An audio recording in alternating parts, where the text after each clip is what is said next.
घमंडी मेहमान।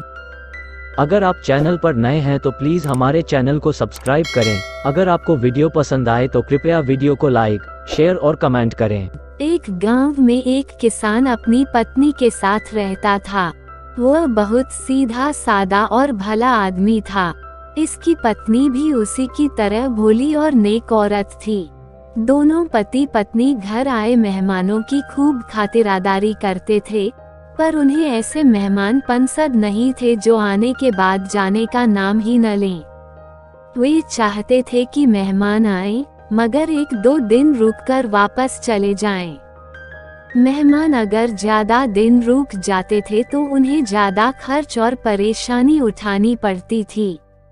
एक बार की बात है, किसान के यहाँ उसका साला अपनी पत्नी तथा बच्चों के साथ घूमने आया। किसान और उसकी पत्नी बहुत खुश हुए। दोनों ने उन लोगों की अच्छी खातिरदारी की।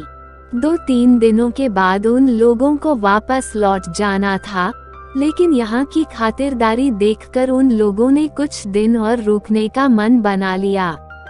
अब तो किसान और उसकी पत्नी सोच में पड़ गए, क्योंकि उनके रुकने से किसान को परेशानी होने लगी। बच्चों ने भी धमा चौकड़ी मचाकर नाक में दम कर दिया था।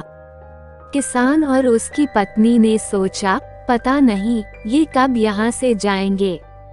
1 सप्ताह के बाद भी जब उन लोगों ने लौटने का नाम नहीं लिया तो किसान ने एक उपाय सोचा। अगले दिन खेत जाते समय किसान ने अपने साले को एक कुदाल और टोकरी पकड़ाते हुए कहा, साले साहब, आज मजदूर नहीं आया है। मेरे खेत के पास एक गड्ढा है, उसे मिट्टी से भरना है। जरा आप मेरे साथ खेत पर चलिए। मैं मिट्टी काट काट कर दूंगा और आप टोकरी में डालकर गड्ढे में भरते जाइएगा।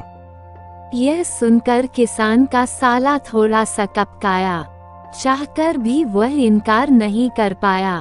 उसे किसान के साथ जाना पड़ा। किसान के खेत के पास एक गड्ढा था, हालांकि किसान को उस गड्ढे से कोई लेना देना न था, परंतु साले को सबक सिखाने के लिए उसने मिट्टी काटकर भरना शुरू कर दिया। मिट्टी ढो ढोकर कुछ ही देर में साले साहब का अंग अंग दुखने लगा। मारे भूख के पेट में चूहे कूदने लगे। रो धोकर उसे शाम तक मिट्टी उठानी पड़ी। लौटते ही उसने फैसला कर लिया कि अब वो यहाँ एक पल भी नहीं रुकेगा। उसने अपनी पत्नी को वापस चलने की तैयारी करने को कहा तो वह बोली, अभी क्या जल्दी है, अभी और 4-5 दिन रुको ना। कितनी खातिरदारी हो रही है हमारी यहाँ। उसने मुंह बिगाड़ कर कहा, खातिरदारी हो रही है, मुझे नहीं रुकना यहाँ। तुम्हें रुकना है तो महीने भर रुको। मैं तो कल सुबह ही यहाँ से चला जाऊंगा। सुबह हुई तो साला बिना कुछ खाए पिए ही वहाँ से चल दिया। साले की पत्नी बच्चों के साथ अभी भी जमी हुई थी। उससे भी पिंड छुड़ाना जरूरी था। अगले दिन किसान की पत्नी झूठ मूठ कराहती हुई बोली, भाभी, मुझे आज बुखार चढ़ आया है। मैं आज कोई काम न कर सकूंगी, खाना भी नहीं बना सकूंगी।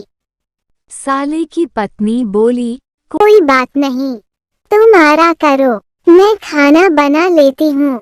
यह कहकर वो उठी और रसोई में जाने लगी।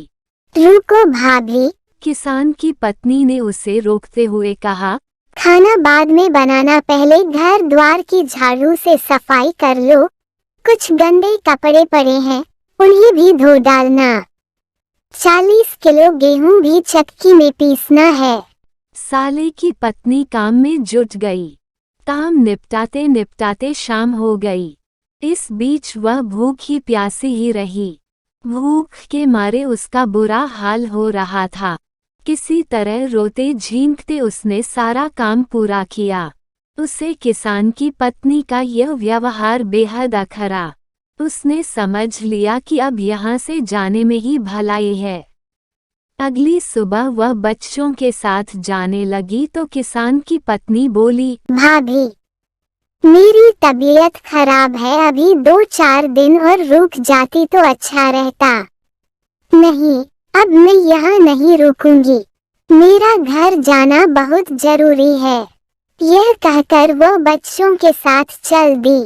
किसान और उसकी पत्नी ने चैन की सांस ली।